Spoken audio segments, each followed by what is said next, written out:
Hi everyone, this is a video about how to set up proxy in Google Chrome.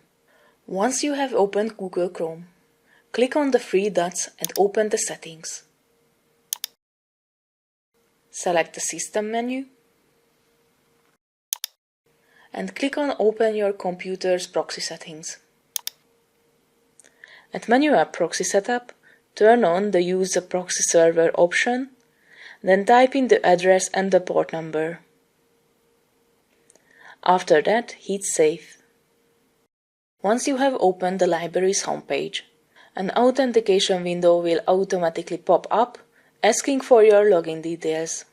The username is your student, library or employee card's number, whichever you use to access the library services. The default password is your date of birth. The order, separated by hyphens, and format of the data is as follows: day, 2 characters, month, the first 3 characters of the name of the month in uppercase, and the last 2 digits of the year.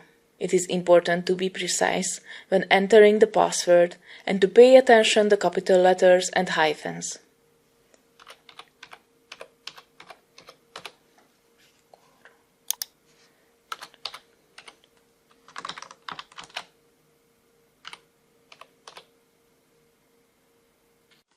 Your browser is ready to access the library's online resources remotely. When you are finished browsing and want to turn off the proxy, open the System settings again and turn off Manual Proxy Setup.